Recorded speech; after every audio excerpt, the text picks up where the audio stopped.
Hi everyone, so welcome to this video. Let's see, Steph over on her, I'm getting tuned in already, so I'm gonna have a hard time here. Steph over on her Buy Me Coffee, she has put up 3 readings, and they are split readings, half an hour with me, half an hour with her. And at the end of the reading, she's going to take the scroll that she has read and made in your name, and she's going to ship it off to you, so you get an original piece of art as well. So there's only 3 of them. That link will be in my description box. Now, channel members, you guys are going to have some book stuff come up. Okay, on Friday we're going to do our first ever book review, and I can't commit to doing that every single month, but I'm going to do it as often as I can. So some months you might have multiples, some months you might not have any. So it's really just a bonus for the channel memberships.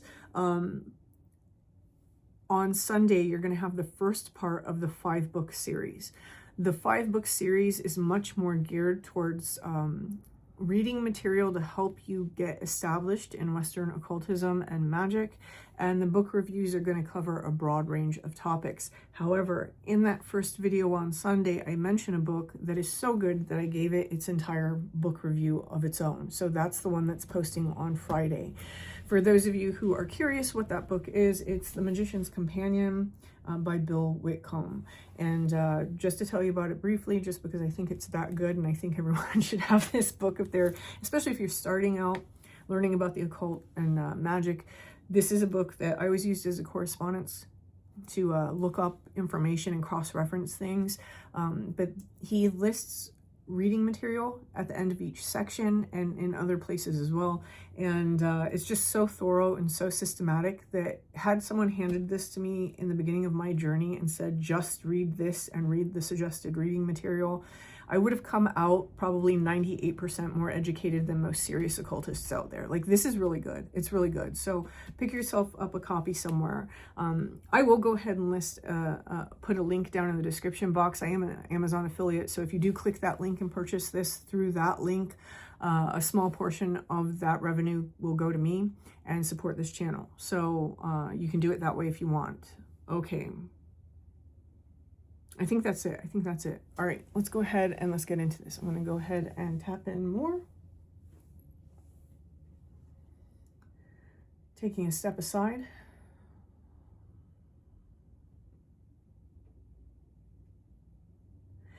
And allowing spirit to pass through me.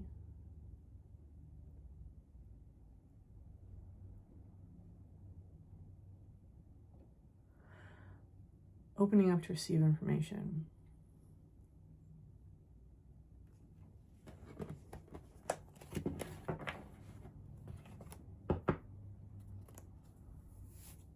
Oh, I just got this feeling, so I'm going to say also about this, if you're somebody who you're interested in, for example, hoodoo or conjure, or like Santeria or anything like that, you're not going to find that in this, so just be aware of that. When I say magic, I mean, how do I put this?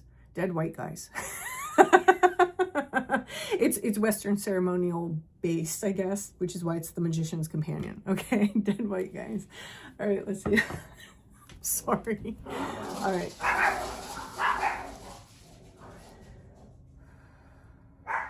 I don't know where this shit comes from sometimes. All right. Oh. I can't. King of Wands. Oh my God! If you read tarot, you get it. I'm laughing after having said that. King of Wands. That's the first card out. I swear to God. I just can't sometimes. King of Wands. So whoever this is, whatever collective I'm tapping into, and it's probably why I mentioned the book review and all that in such detail at the beginning of this, it looks like you're really getting into a place where you're controlling your own energy. The King of Wands, he's the master of his willpower, right? He's the most refined form of willpower. And I always say that most refined is usually the extreme, meaning, you know, they can be kind of rigid in it. So someone here, especially with that king showing up and the sun in the background, you may be really exemplifying your willpower right now, really exerting your will. There is a fine balance that someone seems to be trying to achieve in this, where it's not becoming like authoritarian or too pushy. And I like that. I like that whoever's message this is, you seem to be trying to achieve a balance with that. The reason why I'm saying that is just because of the symbol here, which usually means connectivity to spirit or the eternal nature of things. But right now, that's really speaking to me about that Two of Pentacles and sort of the motion of the Temperance card.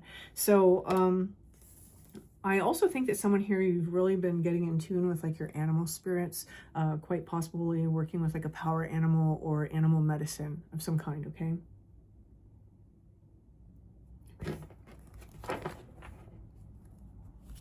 Oh, I feel like who's ever messaged this is, it's like we just figured something out. It's like, wow, like I finally figured that out.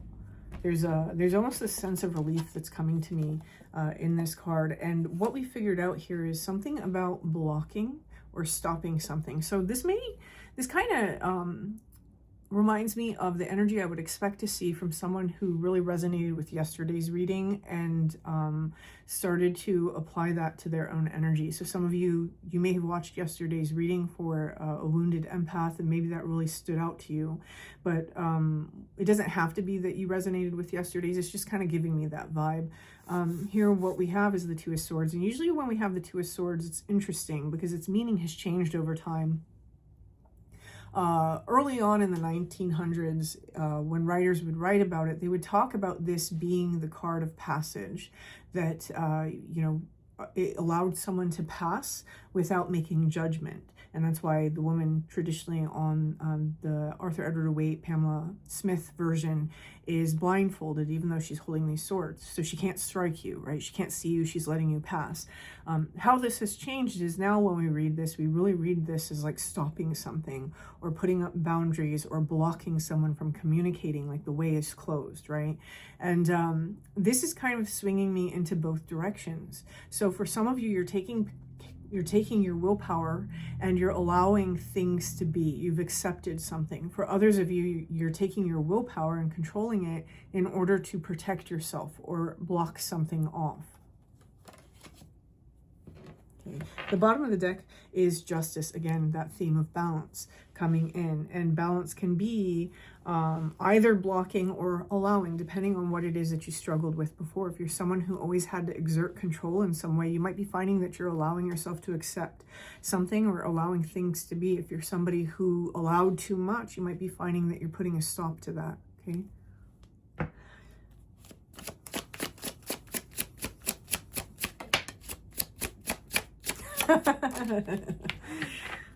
So what flew out was the Temperance card. Again, just balance.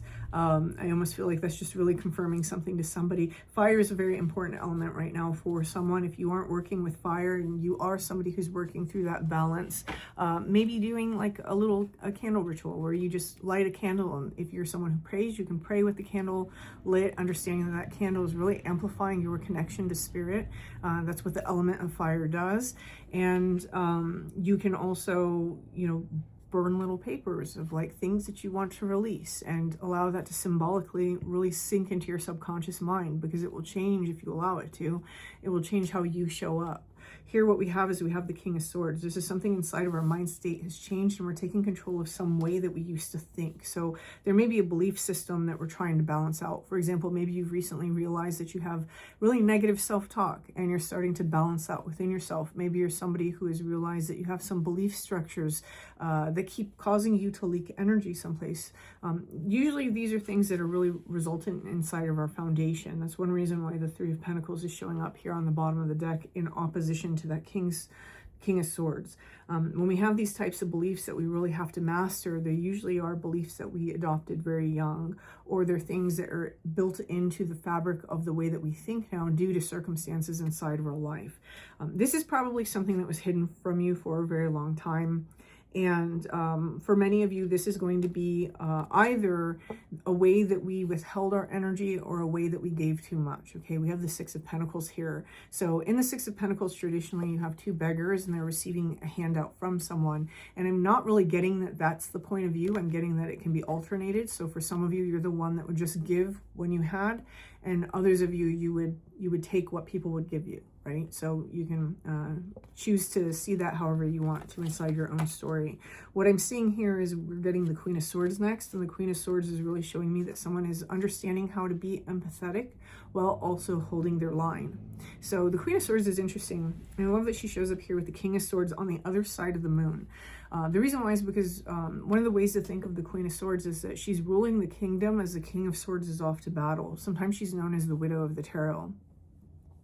And so she's had to put on this more masculine facade in order to get people to respect her. And this is why some readers will hear her be talked about as the bitch of the tarot, because a lot of people really don't like strong women. Right? They really don't like strong women.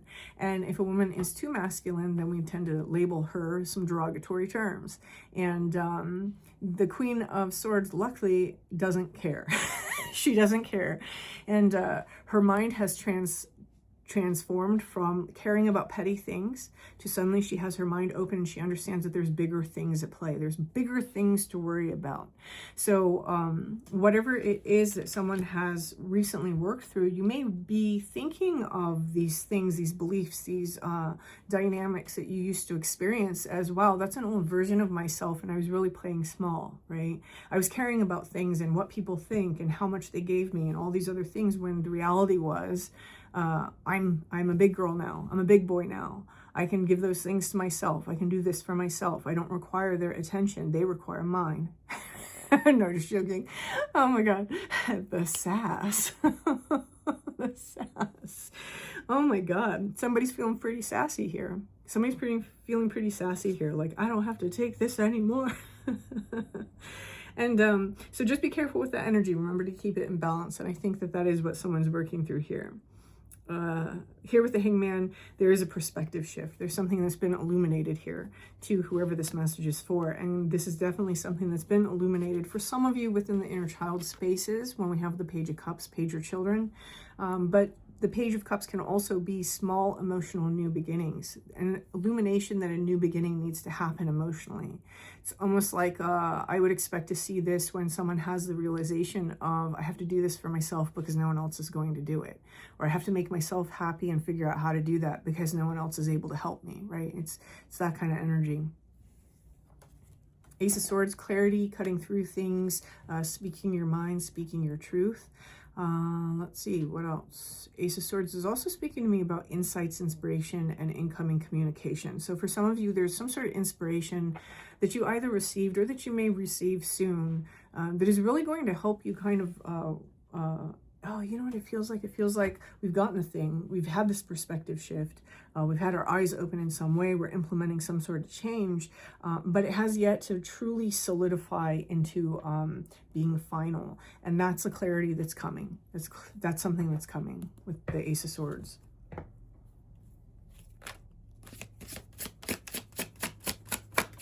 Okay, and the Emperor. Oh my God. Oh my God. So you start, oh, I can't even sometimes. So you start off with the King of Wands, and this reading is ending with graduating into the Emperor energy. The Emperor is the person who sits at top. This is alpha male, top dog, right? So this can be, for example, finally getting control of your own life, finally getting control of your own energy, really being the capstone on your own like empire.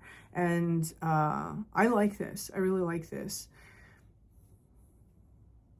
I keep looking over at my bookshelf, which is over here, at this book. It's a feng shui book, and so it tells me that somebody's really, oh yeah, that makes sense. Yeah, we started off talking about that. Somebody's learning how to control their direction of energy, their energy output, where their mind is focused, where their beliefs are focused. Some of you, this may be containing and working through your own anxieties, learning how to pull yourself away from that sort of anxious person, right? Being an anxious person. Some of you, this is really learning how to stop overextending and how to stop overgiving. Some of you, it's even going to be how to not take so much, okay? This is something that is ending here. It's, again, coming into a place where something is being solidified. It's being contained, containing some sort of energy that maybe we weren't able to contain previously. Some of you, this is really creating a solid sense of self, a solid identity to move with in the world. Okay. Whatever this was, it does seem like it was hard work for someone. It was hard work. Okay, let's go ahead and I want to pull some of these alchemy cards because there's definitely a transformation that has taken place here. So let's see.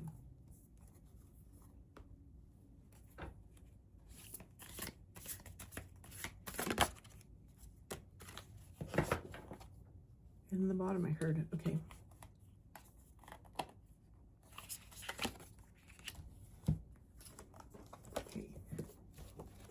Venus is coming up. How appropriate. Let's see. We're going to get to Ash. Okay. So memory, ancestors, and the past. Ash represents what has come before it. The fire is over now, and its flames, again, fire is very important, and its flames took with it all recognizable form of what was burned. Only memories and the soft gray ashen substance remain. When this card appears, look back and sift through what has occurred. You are in the realm of ancestors, past relationships, and those that have passed to another realm. Be gentle with the process as it is delicate and sacred. The Ash card asks us to tend to the true nature of endings, grief, and letting go. You may be asked to be present with others experiencing loss. When in doubt, be like Ash. It is silken, light, and easily carried by the wind. Soften to the memories and into the tears. Eventually, forgiveness follows and the heart travels light. Okay, so the next one is Venus.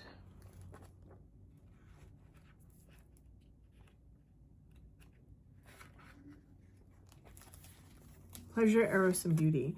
With the arrival of Venus, the senses open as if for the first time. Oh, look. Okay. It is the planet of pleasure, of touch, of sensual delights. Venus is often depicted as romance or eroticism between people, but it can also be experienced as an all-out love affair of Mother Nature herself. Aphrodite emerging from the ocean is a classic example of Venus imagery, as is Cupid with his bow. No matter how old or jaded you are, when this card appears, it's a sign that attraction is at an all-time high. The laboratory is alight with love.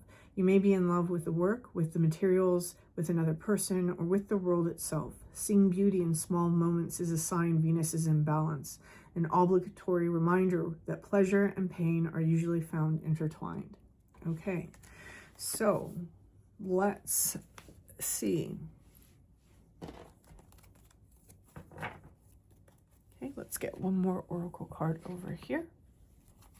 I'm not even going to say anything about that. I feel like that's kind of self-explanatory, and you can see how it fits in your story if this is your message. Okay. Previously, we may have dealt with a lot of this energy. This is the heartless love. Okay, this is where maybe you feel that you were this person, right? So, for example, if a person has gone through a lot of trauma and had like a really traumatic experience, they go through a period where they don't have the ability to empathize with other people. So you may be coming out of this if that's you.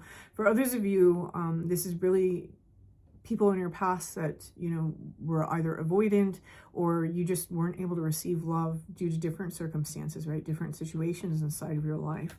What is presently going on is this. We have the Elven Knight.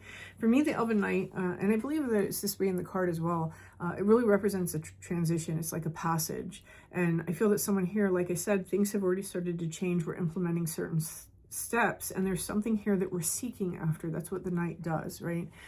Seeking after something very heroically and courageously. It took a lot of bravery for someone to try and navigate away from this energy. But we haven't quite completed it yet, like I said before. And so what is coming is this card. I told you there is sass in this reading. There is sass in this reading. We have the Tink. And then at the bottom is Queen of the Day. And, oh, okay. Yes, that's perfect. Okay. So the Tink. Look at that face. Look at it. This is where someone says enough is enough, or no more, or this is where I stand, that's where you stand, and if you don't like it, get out of here, right? It's a very sassy card. Sometimes this can be a little bit of, there's a card in here called the Fairy of Naughtiness, and sometimes it can give me that vibe, but more so than that, this is like standing your ground and understanding what you believe understanding what you believe, understanding who you are, understanding what your value is, and not letting someone else be able to dictate those things to you, right? So I love that for this collective, because I know a lot of people really struggle with that, especially if yesterday's reading did resonate with you. Now, on the bottom is the overall theme, and the overall theme is Queen of the Day. Queen of the Day for me always represents new beginnings. This is like the light and the illumination that takes place. It's when old things pass away and new things emerge. In daytime is when things grow, right? Just about every plant grows with sunlight. It requires sunlight.